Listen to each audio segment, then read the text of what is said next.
today. Okay, so I'll just start with my opening monologue. My words. Oh, good morning, good afternoon, good evening, YouTubers. This is Jerry Diamond with How to Get Out of Babylon. So, first off, if you're new here, thank you for stopping in.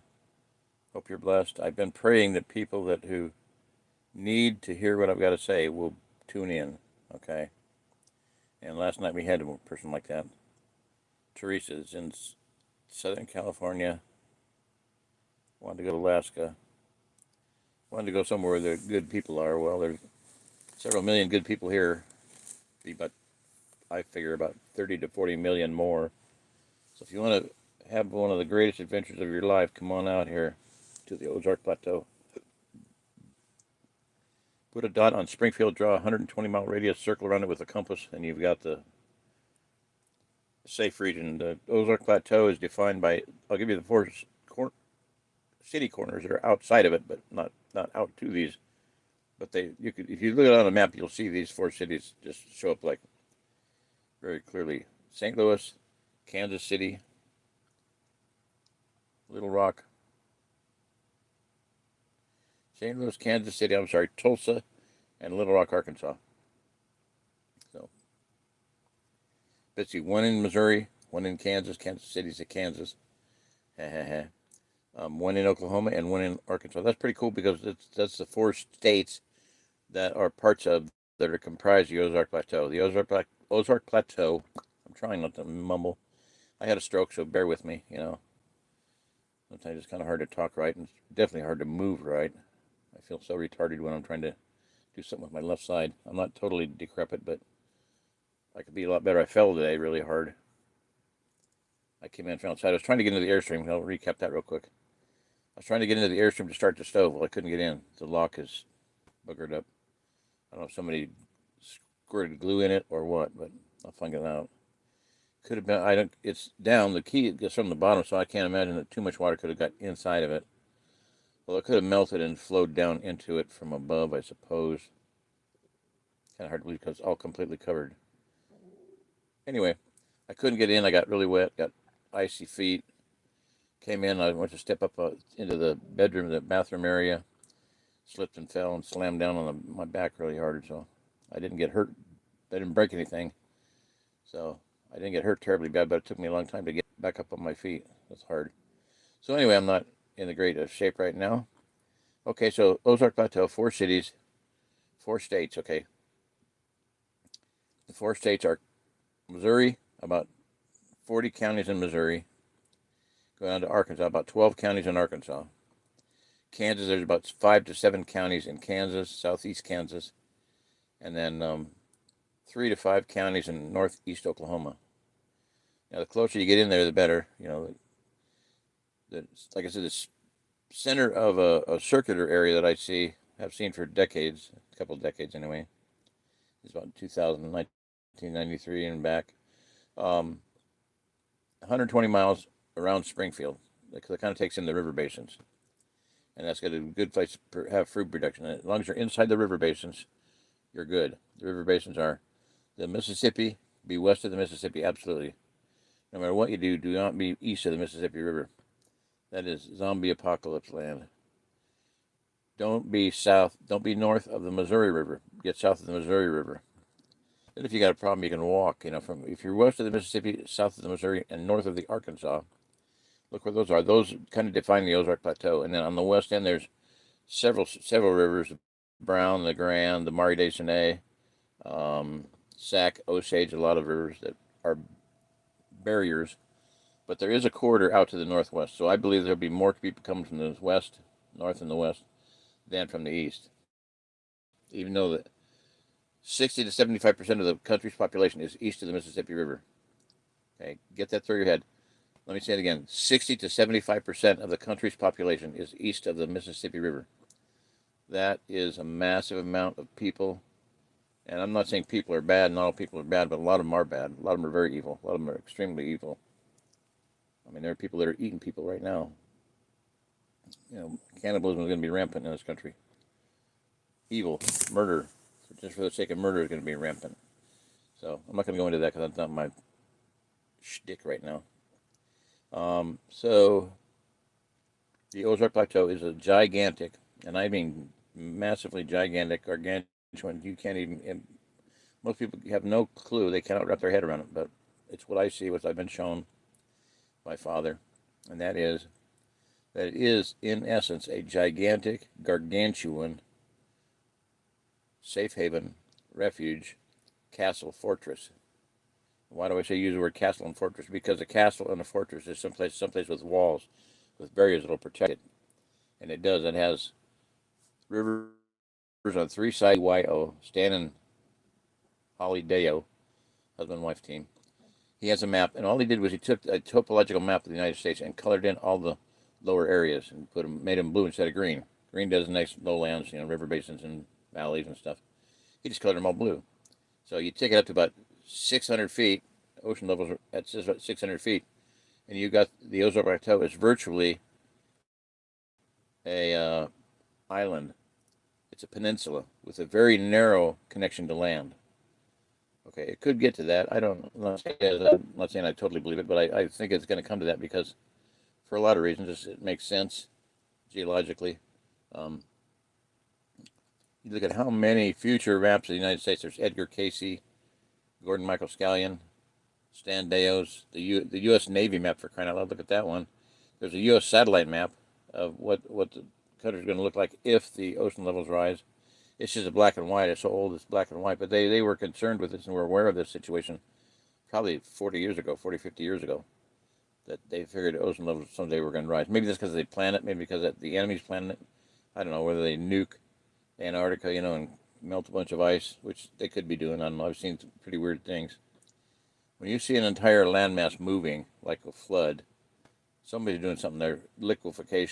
Liquefying ground, or there's a volcano ready to blow. I don't know. You see trees flowing downhill upright, gigantic rock size of apartment buildings and houses, large mansions, flowing downhill. That's weird. That's really weird. That's just strange. That's beyond science fiction. It's science, because that's probably what they're doing, is liquefying steel and dirt and rocks and mud and stuff. Okay, anyway, I'm about tired. 5 people. Hello, everybody. I'm going to get on now and see what's going on. I got some further thoughts from last night, and that's why I titled it the way I did again this night. Live chat. Anybody there? Ed and Jen, how you guys doing? I forget where you are. If you want to tell me, no big deal, but you have to know where you're coming from. It's me. Hi, it's me. If you could not be there, where would be your second pick? That's a really good question, because I'm not going to lie to you. I don't have a second pick. Well, I'll put it this way: if I had my druthers, I'd be in the Rocky Mountains, just because that's where I grew up, and I liked it, and it was pretty, and I liked the weather, I liked the trees and everything. But now I'm older now, so I might not. If I had the money and I could go anywhere, I don't know. I'm not in the shape I was. I don't have the stamina. I don't have the muscle mass and everything that I had back then. When I used to go camping in the Rockies and thought nothing of it. 30 below zero, great, fun, awesome. What a kick in the butt, Have a campfire and crawl into a sleeping bag, and then your teeth start chattering because you're getting hypothermia really fast within a couple minutes of getting in the sleeping bag, and you figure, okay, time to get up and build the fire back up because I got too cold. I mean, I got so cold sitting around the fire, and I didn't notice it. And two of my daughters, two of my 5 children were in the tent with me too. A teepee, a blue tarp teepee, a cheapie. We were going to cheapie. Anyway, we got in there. We sat out and talked at the campfire too long. Got in there, and all 3 of us. I heard 3 sets of teeth chattering.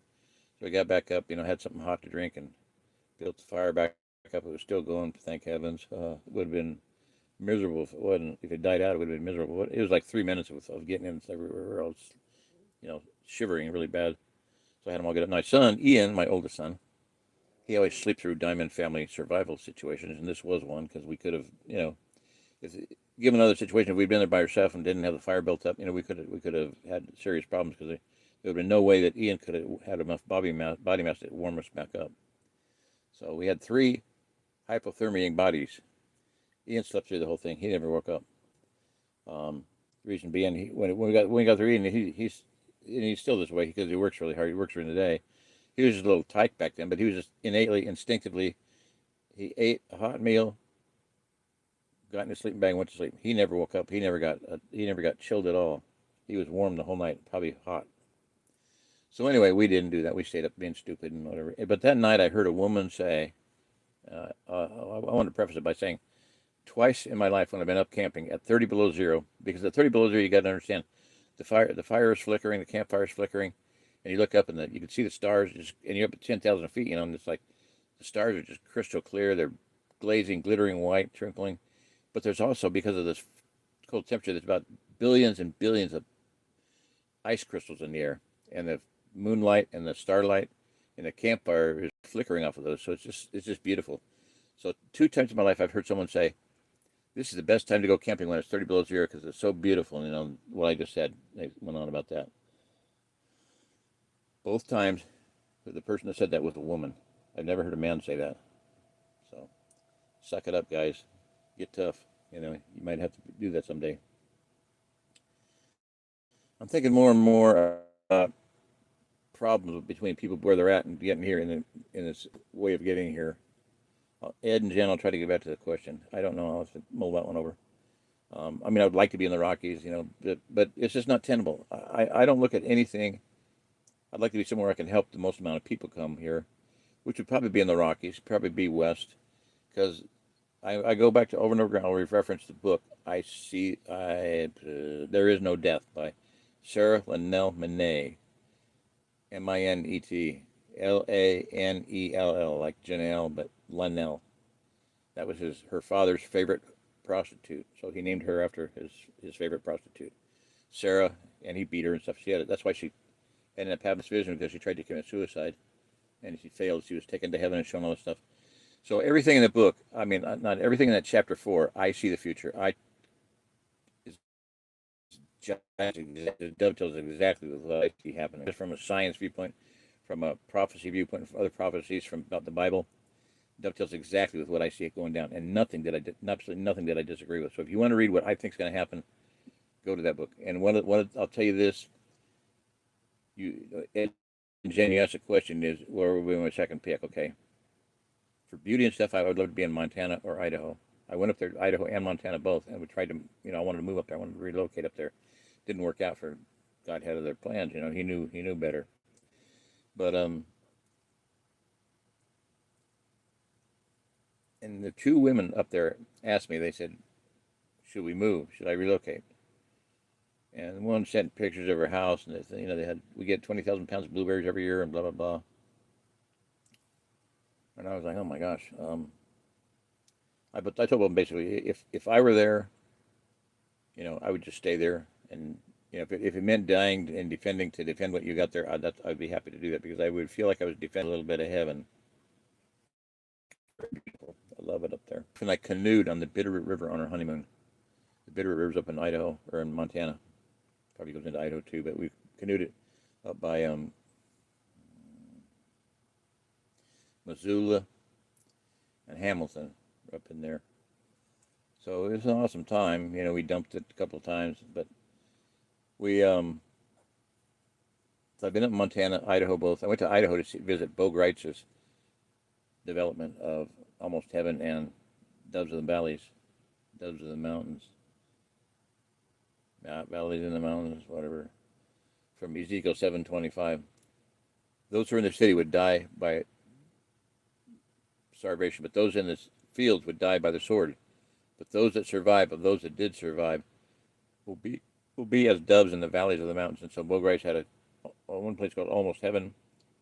I think he had Almost Heaven 1 and Almost Heaven 2. You're doing developing land for people to buy. And the guy that I went with bought land up there. So, pretty cool. But the reason I would say there is because, number one, I love it. It's beautiful. I wouldn't be there. I would never think I was going there because I thought I was going to be safe. No way in hell. I would be there so I could help the most amount of people get here. Because I'll go back to the book. I See the Future, the chapter I See the Future in the book There Is No Death by Sarah Linnell Monet. She said that she saw points of light, and she came to call them cities of light. And then as she zoomed in on, she saw that you can process 1,000 things when you're like in a heavenly body like that, a mind. She could ask 1,000 questions and get answers all at the same time and process them all, understand them all, and remember them. So whatever she remembers, she didn't remember everything here because she's not in that body anymore, that mind anymore. But she zoomed in on these points of light, these cities of light, and she saw that they were praying people. And these praying people, okay, she had points of light, number one. They were praying people, number two. They knew something bad was going to happen, number three. They prepared ahead of time, number four. They had leadership, number five. They had food, number six. And they were willing to share that food, number seven. They weren't going to shoot first and ask questions later. They weren't going to shoot people that wanted food or were hungry. Okay. And I was at a farm up north here in Wheatland one day, and these little kids were pacing back and forth with a stick over their shoulder. And this friend of mine asked them, "What are you doing?" They said, "We're patrolling the well," because they had found a backup well, and their parents were all freaked out about somebody finding out about it and over. So they were training their kids to be willing to shoot somebody if they needed water. These were believers, believe it or not, some kind of believers, not Christian believers, but Torah believers. Just absolutely insane crap like that goes on all the time. Why should I told my one guy, why should I buy food? My neighbor weighs 300 pounds. I can eat my neighbor.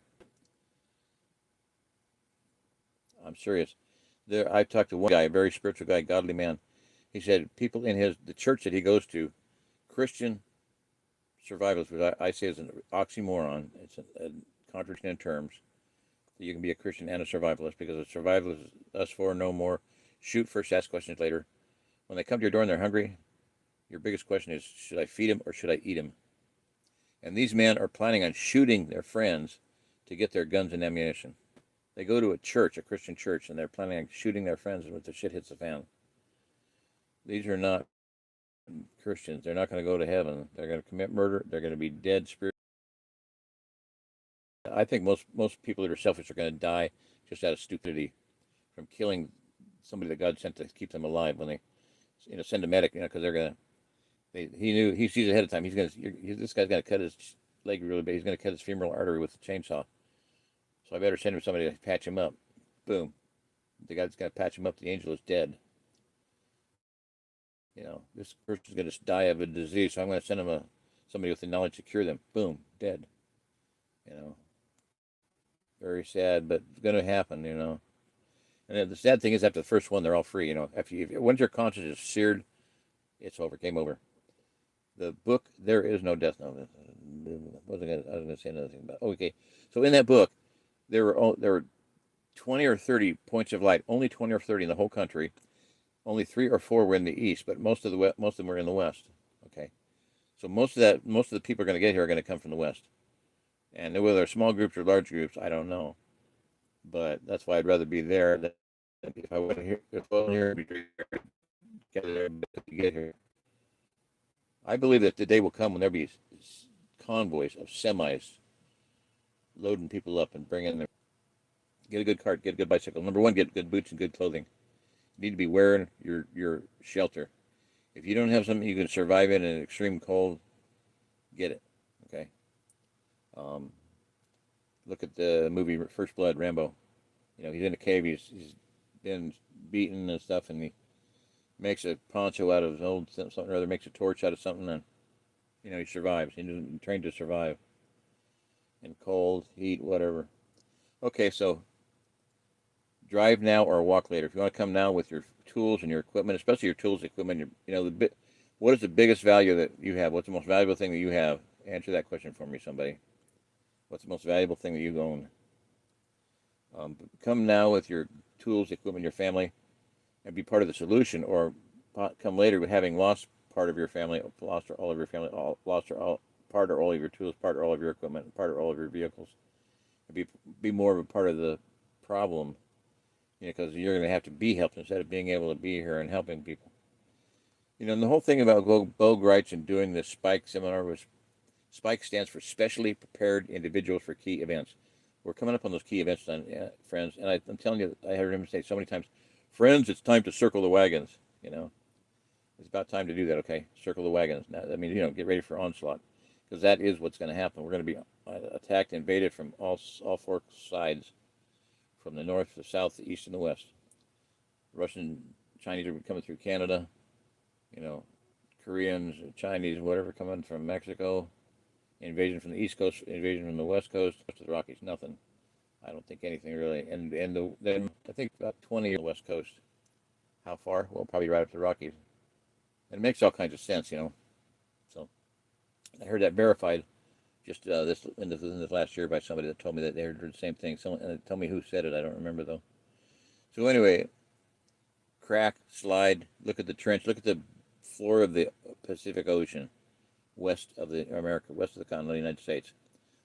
If there's a big trench there, that means that there's that much more depth for it to sink into. The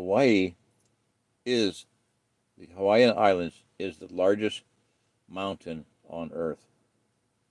Fact. It's taller. Hawaii is taller than Mount Everest in Himalayas. Mount Everest is about 29,000 feet ballpark, 25,000, something like that. Well, Hawaii is taller than that by about 4,000 or 5,000 feet. So get the other clue. There's plenty of room in the Pacific Ocean for the entire, right up to the Rockies, to snap and break off and slide down there. Same thing with Florida. Florida's out over the ocean. About half of it, just floating there, basically sitting there. So some changes can happen in this country very, very soon, very rapidly, and very detrimentally to a whole lot of people. So 6 people on. Let's see what's going on out here in zombie land or in the world.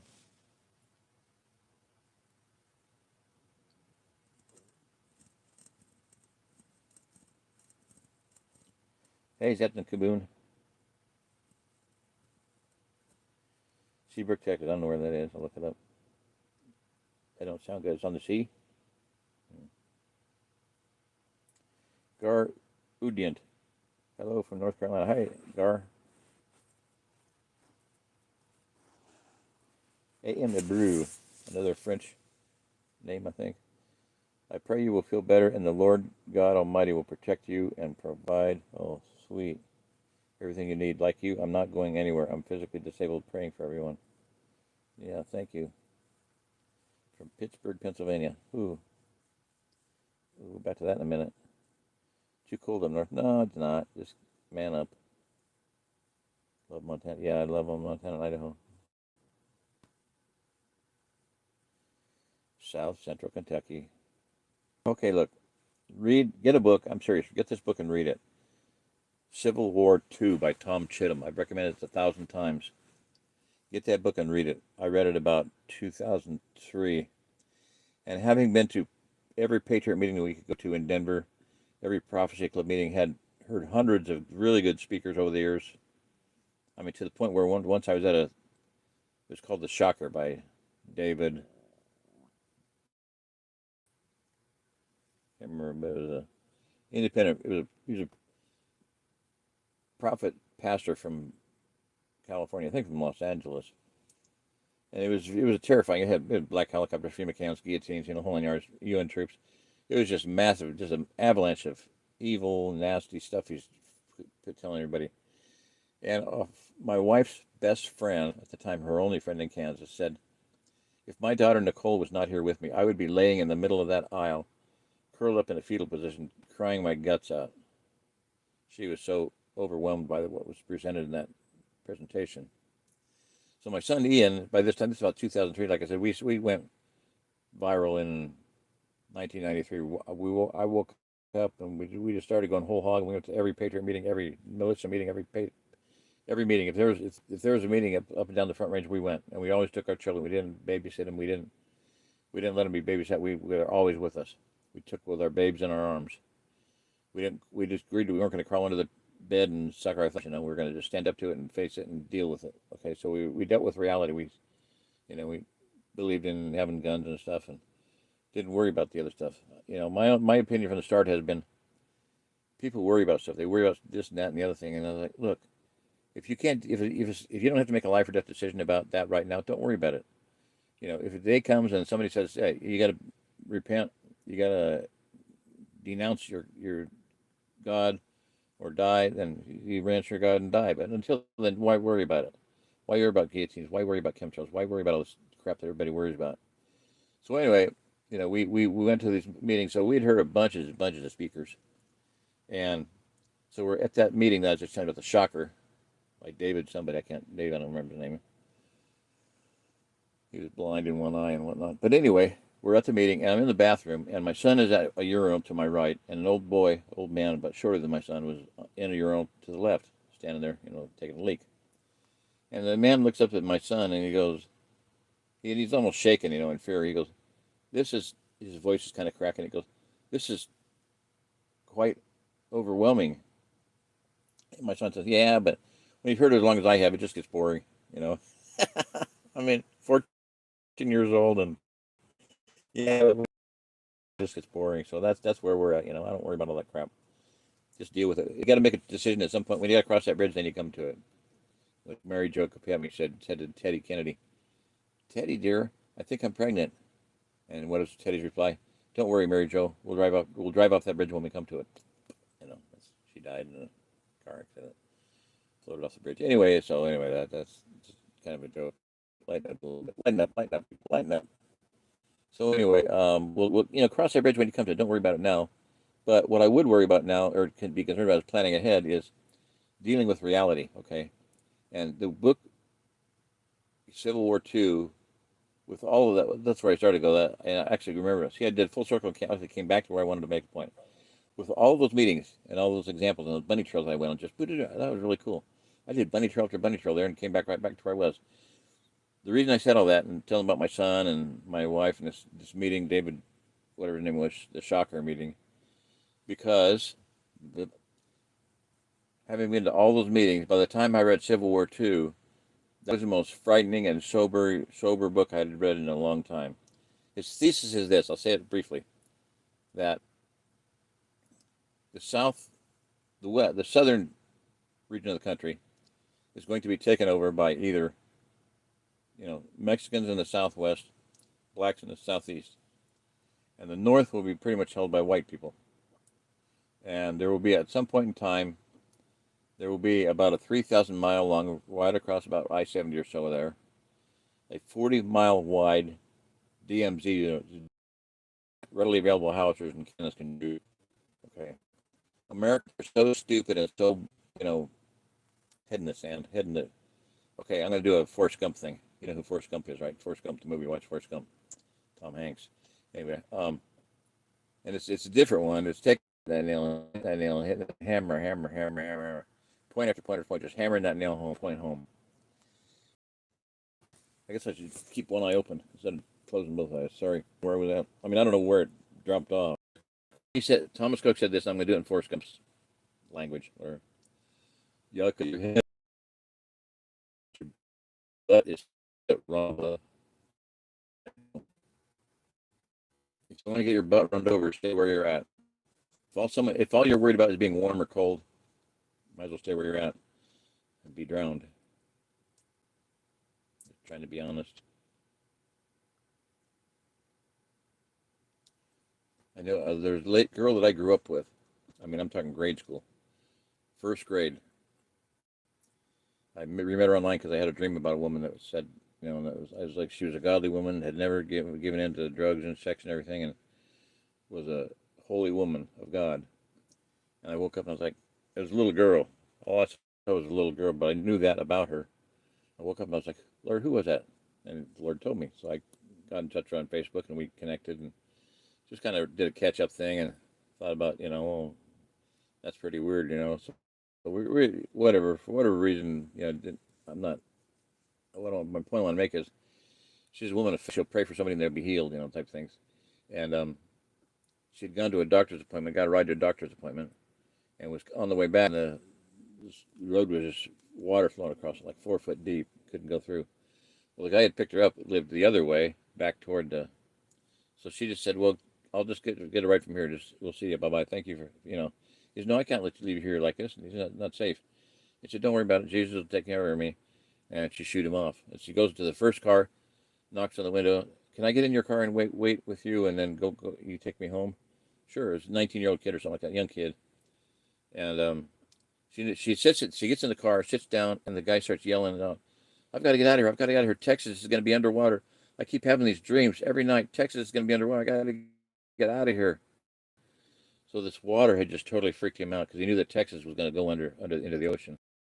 If you understand the geology of the United States, center of the Rockies, the Continental Divide is the western edge of the Craton. East of the Continental Divide, east of the Rockies, you're on solid ground. You're on ground that cannot sink into the ocean because it's less dense than the Earth's mantle. Same thing west of the Appalachians. You're on the Craton. Craton means shield. It's a big, gigantic. It's the largest rock on Earth, and it goes from the Rockies to the Appalachians. It's going like this: from the Rockies to the Appalachians, east, west. No, sorry. Yeah, from the Rockies, from your side to the Appalachians, and from Canada to Mexico. No, the Craton goes from the Rockies to the Appalachians, and from mid Texas up to Greenland. It takes in Greenland. Iceland is on the edge of it, on the fissure of it, as is Yellowstone. Hello. So the Yellowstone and Iceland are these two massive safety valves where the Earth can blow out and let off steam, as it were. Yeah. So be aware of that. So west of the Rockies, and oddly enough, the Craton goes, right in between Dallas, Fort Worth. Look at the Craton on the Dutch Sims map, or just look up Craton. It's a big, giant purple shield that usually shown as purple, but it is a shield. It is an arc. It cannot sink. But they've been fracking right on the Craton because that's where a lot of shale deposits are. So they're fracking on the Craton almost in an effort to make sure that it's perforated enough where it'll crack eventually. It's like I wrote an article of fracking on the dotted Craton line. Crack, crack, crack, crack, crack. Like I said, there's plenty of room out in the Pacific Ocean for the entirety of the Western United States to slide into the ocean, especially when it's not that thick to start with. It's not solid land all the way up to the Rockies. Let me tell you, if you don't, I don't know, not much hope. So, I gotta get a drink of water. Hang on.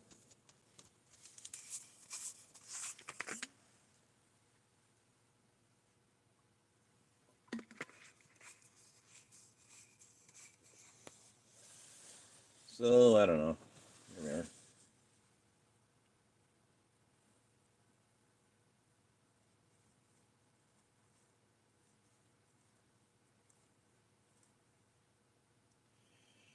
Deborah Perry, hello from Arkansas. Hello. Yeah. I think in her book, Coast, but then California has lots of people too. Yeah. Look at the bulk of our population. You look at the population centers are big cities, right? Well, it's mostly on the East Coast and the West Coast. Los Angeles is huge, highly densified.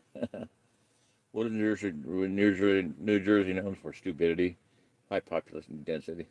Population is very dense. That was a joke from one of the grade schools. Sorry. Anyway, just a joke.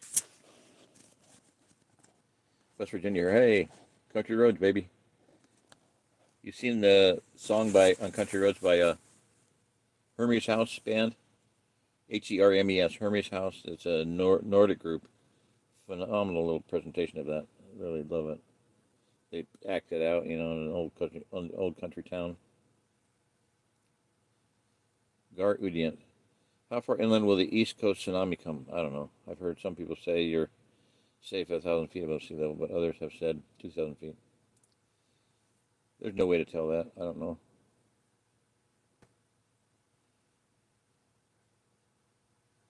Upstate New York, yeah, probably good. The White Mountains in Vermont. A lot of good people there. But how long? Go back to this book. Read the book. Get the book and read it. Civil War II, because he talks about the safe areas in Kentucky, and he addressed that earlier. Ed and Jen, I think, was the one about that. What about South Central Kentucky? That's fine. What's well and good, but understand if the east of the Mississippi, if the eastern seaboard is 60%, east of the Mississippi is 60% of the country's population, and you think that South Central Kentucky is good, is safe, okay, well, in the event of a Civil War scenario, if you got 100,000 people packed in a little area, it's called an enclave. Look up the word enclave. Do some research. Do some history reading. Okay, and this comes out very, very forcefully in Civil War II. He posits that there will here this area in Kentucky temporarily. An enclave is a gathering of ethnic people, ethnic like-minded people that is surrounded by the enemy, and they will be wiped out. Okay, no question. No hope of survival. You know, look at the Boer trekkers in South Africa.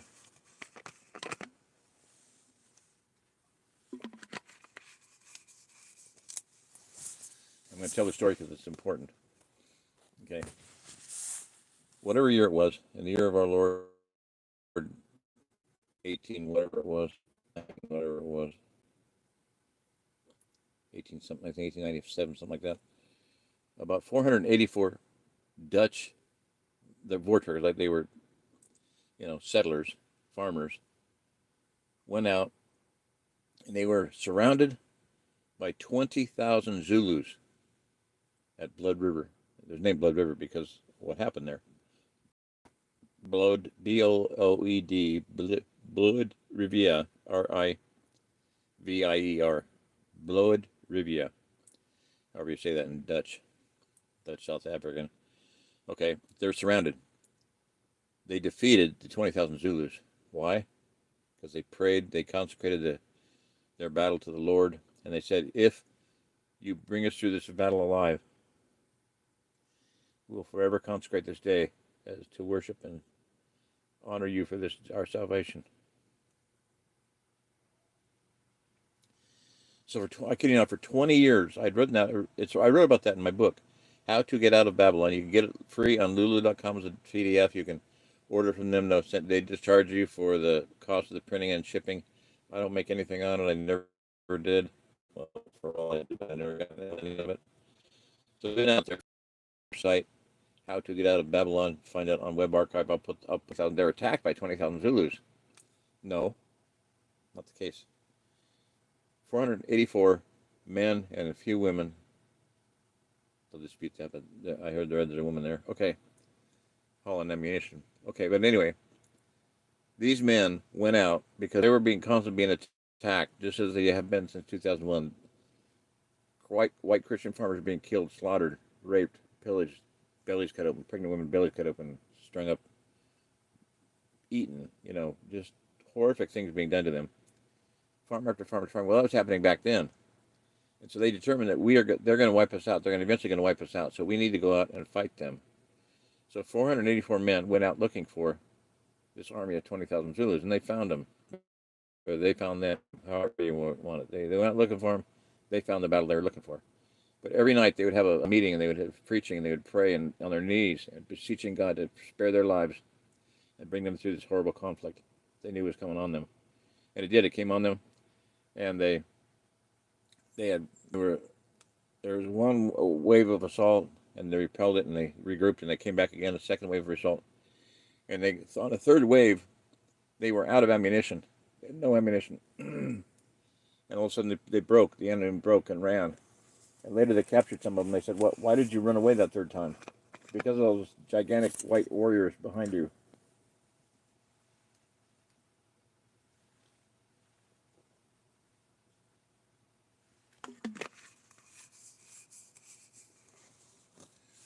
The Zulus were given to see the armies of heaven behind the Dutch settlers, the Christian settlers. So, all right, so.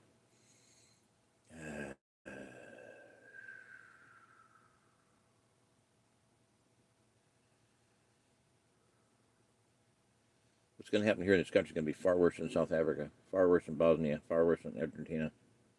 It's going to be more horrific than all those things rolled up and put together. So get a clue. If you think you're going to just stay where you're at, I don't think it's a good idea. There is only one region in the United States that's capable of supporting enough people to survive what's coming. And if we don't have enough people, nobody's going to survive. We'll all be wiped out.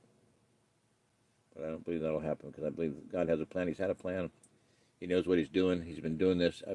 You can look at what's been happening. Plateau. I mean, there for 21 issues, about 24 pages, and every single issue was one theme. People that had been miraculously brought to the Ozark Plateau. People that said, "Well, I don't know. It happened like this. Okay, I don't know how it happened. I went to sleep in Indiana and woke up in Arkansas. You know that just so sudden. Another was just they made this move, and this move, and this move, and this move, and they ended up here. The pastor and his wife, who were at my daughter's wedding in 1997, right before we left. She got married in 1997. Married and pregnant on her 16th birthday. Anyway, they were there at their wedding. Well, many years later, they are in the last issue of the Corner Gathering. Dave and Nona Grant are in that issue of it. And wow, it's amazing. A lot of memories there.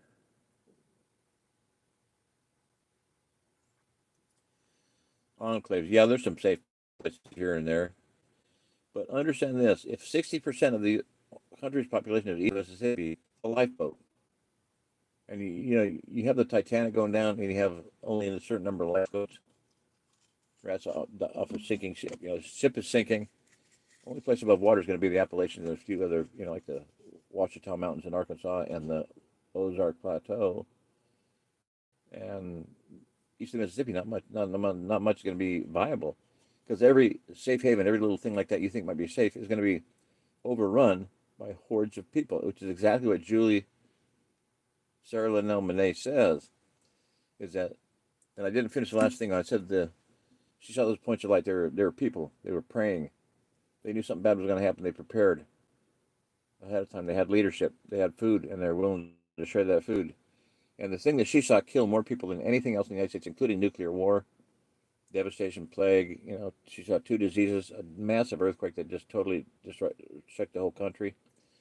What killed more people than everything else, and I think she may have said more than everything else put together, was hordes of people coming out of the cities and just killing everything, killing everybody, killing everything, just killing.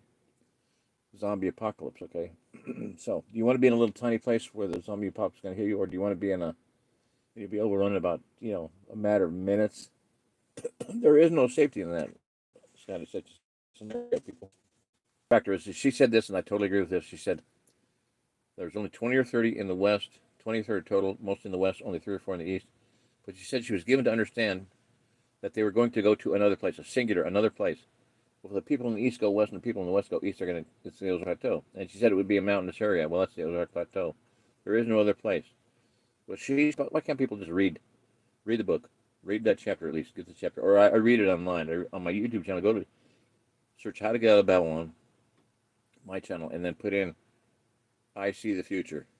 Or There Is No Death, I read chapter 4. I was so awed by it, so blown away by it, that it's so exactly what I see happening, that I read it. Okay, listen to me read it. There's a few other videos on it too. The winter something.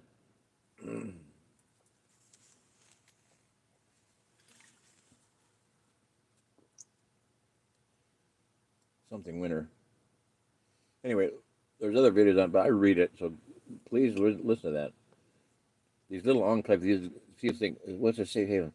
Is this going to be a safe haven? No, it's not going to be a safe haven. Maybe temporarily, maybe for a week or 2 or months or a couple of months, maybe a couple of years. Once an area is under siege, it's going to go down. It's going to be annihilated within days, weeks, or months. It's not going to be years. So no, there's no place safe in Kentucky. There's no place safe in Tennessee. There's no place safe in New York. Again, it's going to be surrounded by rats coming up the hill. People have no concept of what mass attacks of waves of human bodies are. Find a Vietnam vet and ask them if they could describe for you the attack at Khe Sanh or Hue or something like that. We killed so many Vietnamese that a C-130 is a huge airplane. They can drop multiple tanks out of it.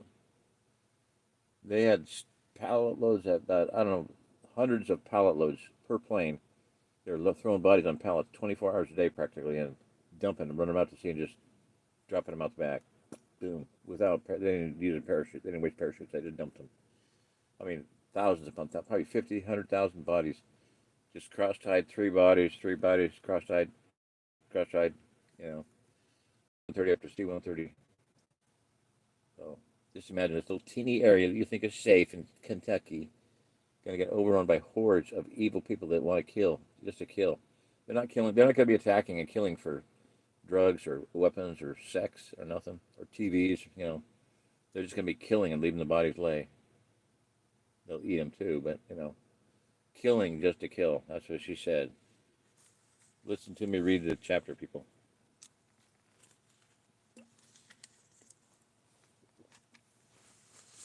It's just my message. It's my message. I understand it. People maybe don't understand or believe it, but it's okay. Doesn't make it not true.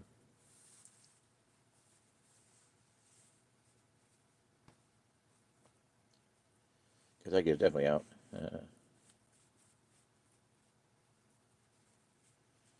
Yeah. C.J. John says he remembered he read the book. Cool. Harogadian. Papa Mataniko. Bipa Mataniko. Hi, Bipa, whoever that is. Gar, thanks for the info. Night. Right, brother. Yes, I have there. Pretty good. I forget already. Western North Carolina, yeah, there's hills there, and there's a lady there that has a safe haven. She's still around. Stonehaven is near Little Switzerland, or in Little Switzerland. It's about 4,000 feet, brutally cold in the winter. But yeah, there's some good places there. But like I said, it's temporary. If you want to go and help other people get here, do it. But it's not. It's going to be temporary, no question. Okay, we're back to upstate New York. Yeah.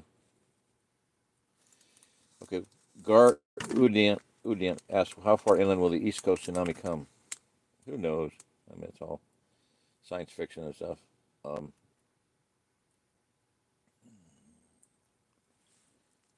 Like I said, it's not so much a tsunami. It's not the tsunami of water. It's a tsunami of people. Once something is happening, if somebody, let's say here's a very real scenario. Canary Islands, they're on the other side of the Atlantic Ocean, but La Palma, there's a volcano there. If that were to get nuked or for some reason to slide off into the ocean, it would create because there's a 25,000 deep trench below it. So that amount of an entire island flowing downward into that trench would cause a tsunami that would probably be, 600 feet, 1,000 feet. You don't know.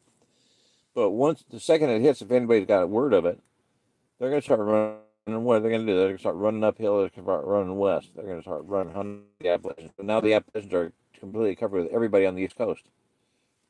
Do you think there's going to be any place there? Absolutely. The zombies. If they eat, I don't know if they just eat, run, kill them until they die or what. That'll all be up in the air. We're not going to know what's really going to happen with that until it happens. But I totally believe that's going to be. Hi, Ray.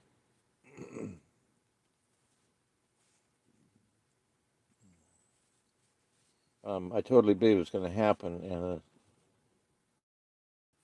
And head your way up, car.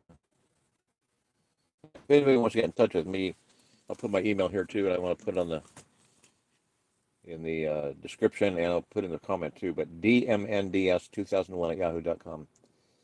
I'll say it again. It's like diamonds with no vowels, plural. So Delta Mike November Delta Sierra 2001@yahoo.com. Email if you have questions or you want to come out and visit.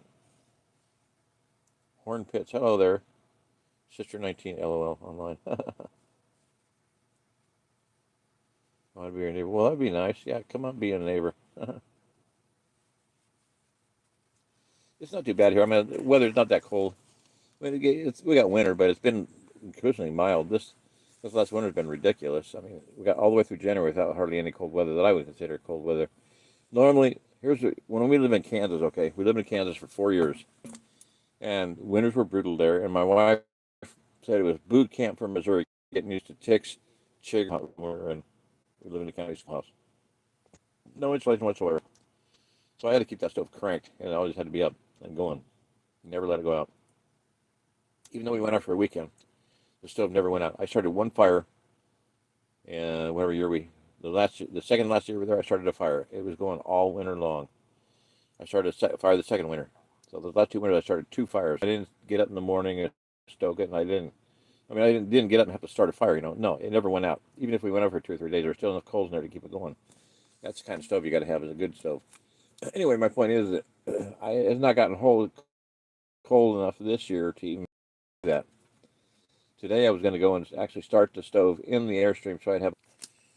I couldn't get the lock open. My backup was the stove. I want to have it ready. Let's say somebody came and visited, like, well, it's warm in here. You can stay in here. And also, I have a propane heater in there that we back up for in here. Like, I just pop it on here and get warmed up. But I'll be okay. I got sleeping bags that are good to 40 below zero. No, I don't. They're not in here. They're in the Airstream. Oh well, sucks how that happens. So my 3 backups: a better sleeping bag. Oh, I have a really good sleeping bag in here. I'd be fine. I got 2 sleeping bags, the propane heater, and the wood stove in there. Those are my 3 backup items that are going to take care of it today. And I should have done it before the weather got bad. I should have done it yesterday. And I just didn't feel like it. Oh, bummer. I should have done it before the show. I should have done it before the snow started because I think what might have happened was the snow leaked in there, got in the lock and froze up, so I could not get the key in the lock. Very weird. I'm going to heat it up tomorrow and see if it's not either melted or somebody's put glue in it. I don't know. I'm going to assume that for a former, it's just got buggered up with ice. So anyway, and this is massive, heavy lock. It's one of the big round ones, open only from below. So, I just had a light on it for a few seconds, and then it kind of heated up enough to make it do anything. Well, the other thing, my other backup was, I just got a butane torch. I mean, a good one, like a propane torch, but fit on a butane can. That's in the Airstream. So I have my backup, my torch that I cut heated lock with, my propane heater, my big buddy propane heater. I'm gonna go back to the things, and it's what is 125? Did it reconnect again? Dadgummit.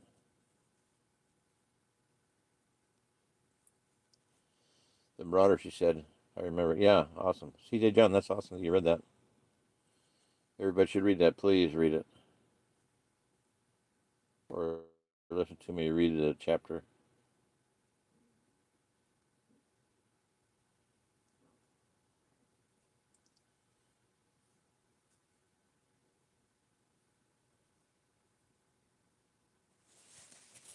I typed East Coast. I thought phone changes what I say all the time. Yeah. Prairie Brother, I hope you're doing well, my friend. I typed East Coast. And then you say, right, brother, yes, I have. They're pretty good. I don't know. Go back and check that one out.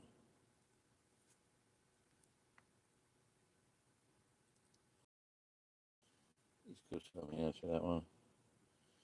West Virginia. Oh, you're in East Virginia? East Coast. East Coast.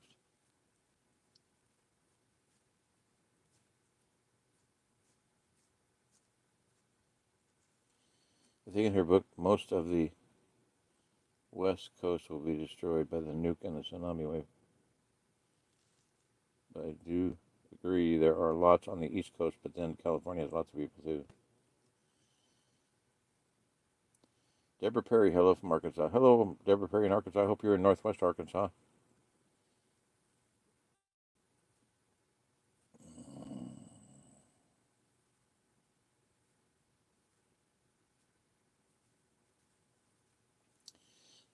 Obviously, I'm reading Pittsburgh, Pennsylvania.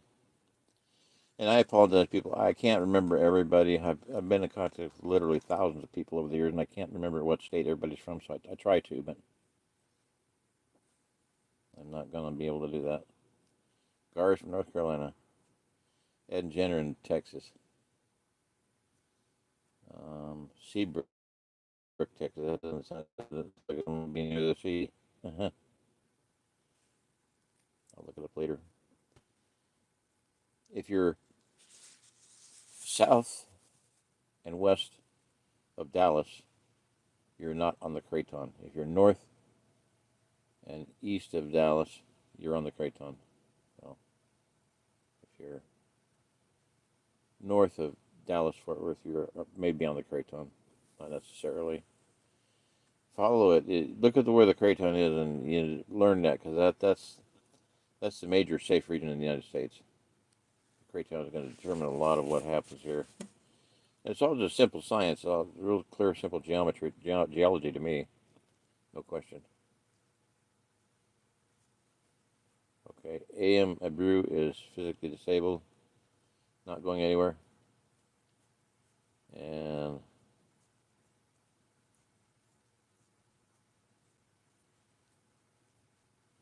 don't count it down, AM. If someone can come pick you up, Pittsburgh, Pennsylvania, okay. Yeah, I mean, I had a woman that wrote me for a long time from Pennsylvania. L word, I can't remember it. Not Lathrop. Anyway, she's here. I didn't think she'd ever get here. But she ended up getting here. So there's hope for everybody. I mean, just because you're disabled doesn't mean you can't live here instead of there. Father can bring you here.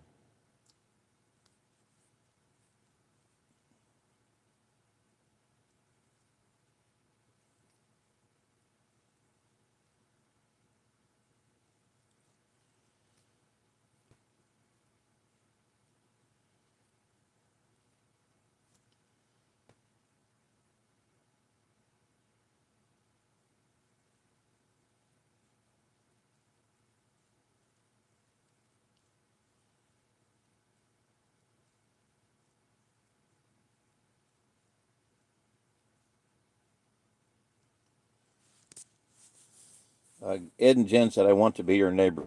Well, let me tell you this. I was part of one of the founders of the organization called the Well-Fed Neighbor Alliance, WFNA, out of Springfield, Missouri. And we had a heck of an organization. We did got a lot of things done.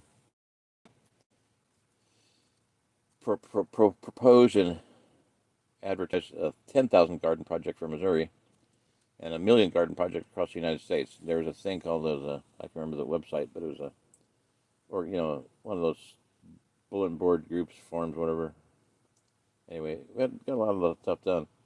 But the motto of the Well-Fed Neighbor Alliance is the best defense in hard times is a well-fed neighbor. So, and Bill and I have been working on the best defense in hard times is a warm, well-fed neighbor. In other words, over the last 2 winters, we helped this one lady, sister here, nearby here, have enough firewood.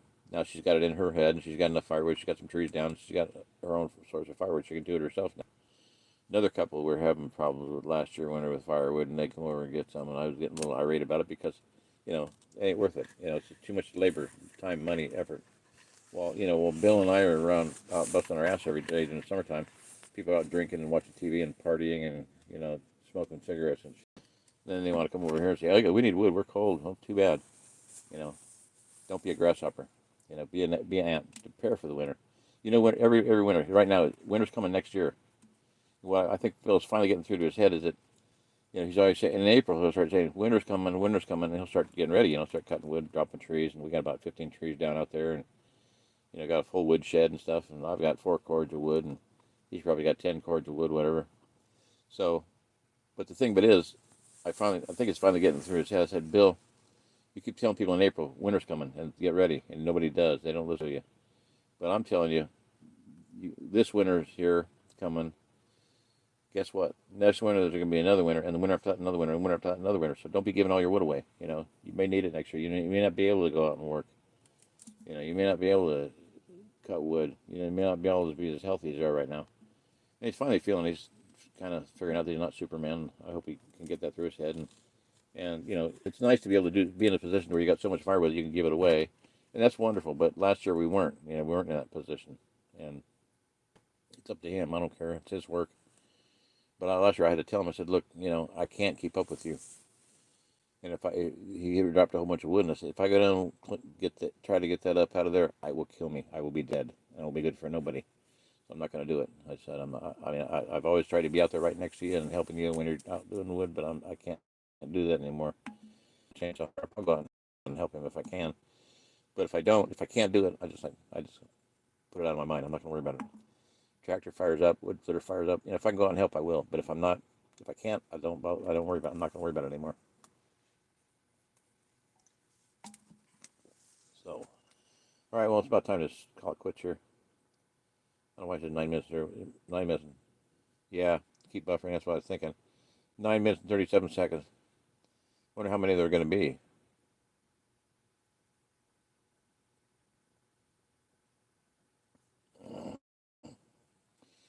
CJ John, yeah, no problem. I mean, email me, dmnds2001 at yahoo.com. I know I just been buffering because right now we're at 9 minutes 55 seconds, so that's not cool. That means it dropped off and came back. Ed and Jan, you're a hope dealer. Here's the other thing, Ed and Jan. You're in alternative health. Here's the other thing, Ed and Jan. You're in alternative health. That is one of the greatest needs we have. That is one of the greatest needs we have is to help people heal. And we need houses of healing all over this region. So yeah, it'd be nice. We're literally packing to move. Been planning for 3 years. Yeah, moving into diesel pusher RV. Houston. Oh my God, get out of Houston. Oh shit, yeah. Question, Jerry. Have you ever heard of Terrell 3? Yeah. Hell yeah. Yeah.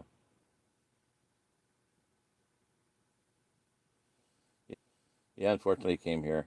Cheated John. Yeah, I know him. I've talked to him personally and all that good stuff. Not somebody I really want to have around. I'm not going to go into it. I'm just...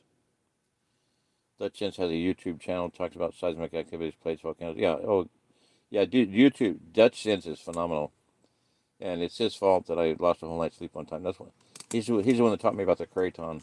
I'm not gonna say any more than that, but yeah, phenomenal. But he backed off with the tornado thing, which is unfortunate. See, John. Okay, good night, Jerry. Prayers, brother. You too, CJ. Good night. I'm gonna say good night. Good night, Gar.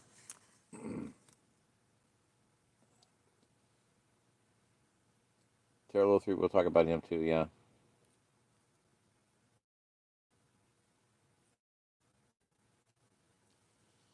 not publicly though. Maybe publicly someday. Some of these people have got to be brought to on the carpet. Called on the carpet and dealt with, warned about. That's one. Arcade is another one. Ed and Jen, we are literally packing to move. Been planning for 3 years. What is a diesel pusher RV? I don't know. Diesel pusher RV. I'll look that up.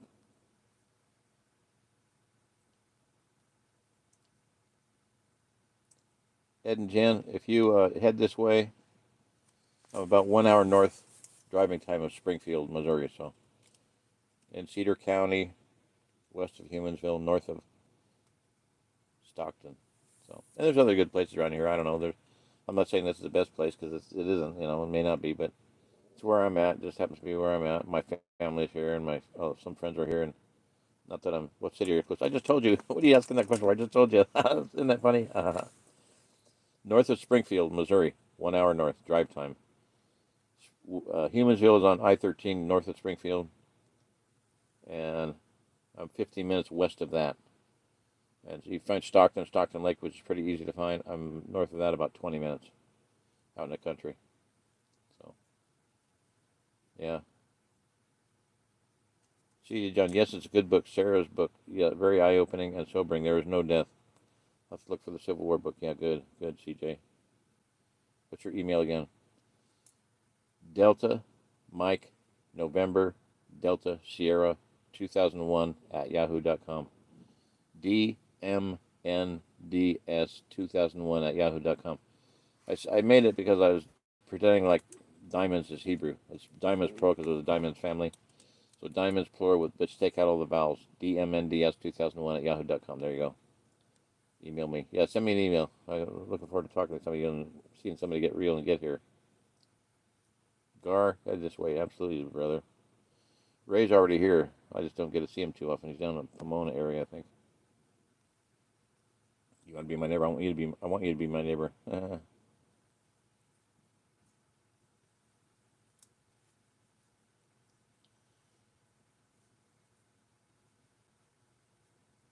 going back, scrolling back through now. I'll say good night to everybody. Let's go back down and say good night. I gotta get my water. So I can use both hands. Okay, thank you. From the top, Ed and Jen, good night. It's me. Good night. Zapton Kaboom. Good night, Zapton.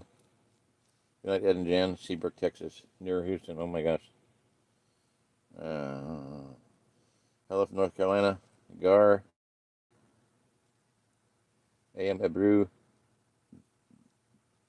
Thank you for your prayers. Please pray for me. Yes. I'll pray for you that you're able to get here if you want. Ed and Jan, quite a few comments tonight. Good. Hallelujah. Give me a holler. Let's talk. C.J. John, a lot of good comments there. Thank you for the you actually read that book. That was pretty cool. Deborah Perry, I didn't hear anything back from you. I don't know where you're at. Somewhere in Arkansas. Hopefully in northwest Arkansas. C.J. John, West Virginia. Take me home, country roads. Garuden, how far the tsunami come? Who knows? Depends on how many nukes they drop. Wonder how many safe havens are in the U.S. Not too many.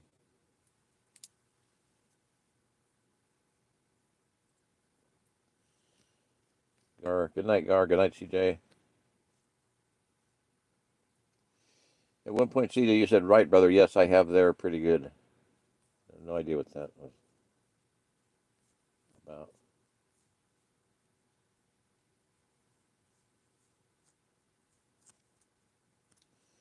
I'm not going to worry about it either. Okay, so. Bepa, Matt and Nico. The Russian, hello there. How are you saying it? Bera? I think it's an R. It's Greek. Matt Benko. Matt Benko. I want to learn Russian.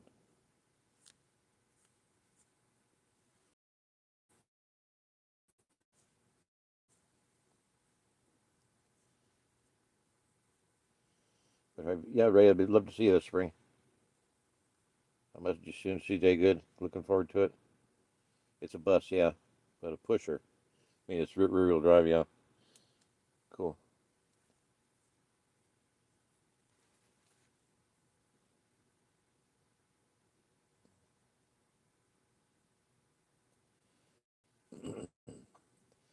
I'm not judging Terrell, CJ. I just know what he said. And his plan was to kill people. That's his whole operating plan.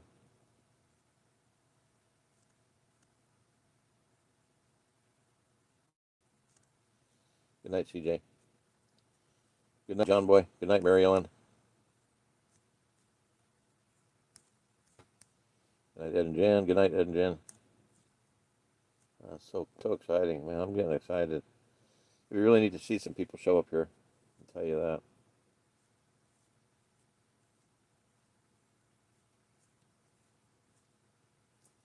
Wait a minute, what's this one? Horn Pits. No, that's new. I didn't see that before.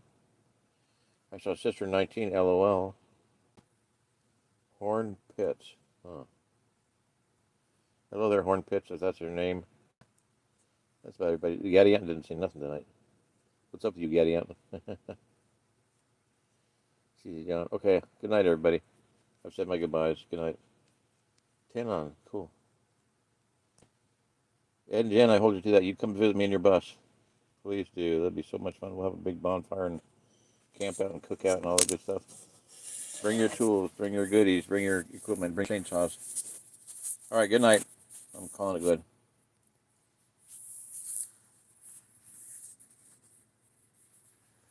May the Lord bless you and keep you and make his face shine upon you. May he lift up his countenance upon you and give you peace. Love you all so much. Thank you. You know, to him who is able to keep you from falling, present you faultless before his presence with great joy. To the only wise God, Savior, both now and ever. Amen. Of some have compassion, making a difference, but others save with fear, pulling them out of the fire, hating even the garment spotted by the flesh. Hallelujah.